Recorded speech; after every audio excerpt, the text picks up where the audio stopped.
आज Doubtnut app download करें। Doubtnut पर अपने सभी गणित, रसायन विज्ञान, भौतिक विज्ञान और जीव विज्ञान के डाउट्स का करो सफाया। बस प्रश्न की फोटो खींचो, एक ही प्रश्न को क्रॉप करो और तुरंत वीडियो सोल्यूशन पाओ। अभी डाउनलोड करें। हेलो नमस्कार दोस्तों, आज का हमारा प्रश्न समांगी एवं विषमांगी उत्प्रेरक को परिभाषित कीजिए, प्रत्येक का एक उदाहरण दीजिए। ठीक है, ये क्वेश्चन है हमारा। अब अगर हम अपने आंसर की बात करें तो पहले तो हमें उत्प्रेरक पता होना चाहिए क्या होते हैं। ठीक है, उत्प्रेरक होते हैं जो किसी अभिक्रिया में भाग लेकर उस अभिक्रिया की गति को बढ़ा देते हैं, उन्हें उत्प्रेरक कहते हैं। अब बात आती है कि समांगी उत्प्रेरक किसे कहते हैं।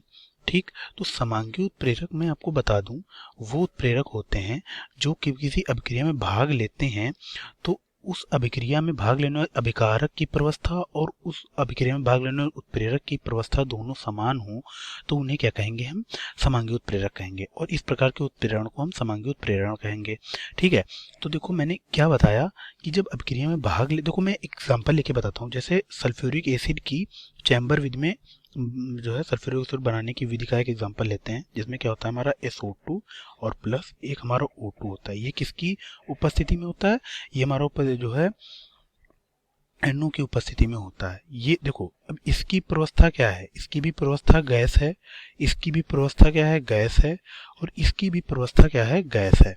ठीक है, ये क्या बनाएगा? 2SO3 बनाएगा। ठीक, अगर 2SO3 बनाएगा तो हमने इसको ऐसे कर दिया। ठीक, ये 2SO3 बनाया। अब ये देखो, ये उत्प्रेरक है, NO उत्प्रेरक की प्रवस्था क्या है? गैस, और अभिकारक अभिकारक की जो प्रवस्था क्या है? वो भी गैस है। तो दोनों की प्रवस्थाएं समान होंगी, मतलब NO उत्प्रेरक जो है एक समांगी उत्प्रेरक है, तथा इस प्रकार के उत्प्रेरण को क्या कहेंगे? समांगी उत्प्रेरण कहेंगे। ये आपको क्लियर कट बात समझ। अब हम किसकी बात करेंगे? अब हम बात करेंगे विषमांगी उत्प्रेरक की। तो विषमांगी उत्प्रेरक में क्या होता है? विषमांगी उत्प्रेरक में ये होता है, देखो ये एक सिंपल सा ये भी है। विषमांगी उत्प्रेरक में ये होता है, जब कोई उत्प्रेरक किसी अभिक्रिया में भाग लेता है तो उस अभिक्रिया में भाग लेने वाले उत्प्रेरक की प्रवस्था तथा उस अभिक्रिया में भाग लेने वाले अभिकारक की प्रवस्था अगर अलग अलग हों तो उसे क्या कहेंगे? विषमांगी उत्प्रेरक कहेंगे। अब जैसे हैबर विधि में जो है अमोनिया का निर्माण के काम जो निर्माण होता है, उसमें देखो क्या होता है? N2 होता है और आपकी H2 गैस होती है। क्या बनाते हैं? NH3। लेकिन इसमें उत्प्रेरक कौन होता है? Fe। ये सूक्ष्म विभाजित क्या होता है? लोहा। सूक्ष्म विभाजित आयरन होता है, छोटे छोटे जो है पार्टों में विभाजित एक पाउडर फॉर्म में होता है। ठीक है, सूक्ष्म विभाजित लोहा मान सकते हैं इसे। तो इसमें क्या होता है? देखो इसकी प्रवस्था क्या है? गैस। ठीक, इसकी प्रवस्था क्या है? गैस। अगर इसको बैलेंस करने की बात करें तो यहाँ पे 2NH3 हो जाएगी, यहाँ पे 3 हो जाएगा। मैंने हमेशा बताया है कि जब किसी रिएक्शन को बैलेंस करना है तो पहले हाइड्रोजन और ऑक्सीजन के अलावा जितने तत्व हैं पहले उन्हें बैलेंस करो, फिर हाइड्रोजन और ऑक्सीजन को बैलेंस करो। देखो यहाँ पे कितना है?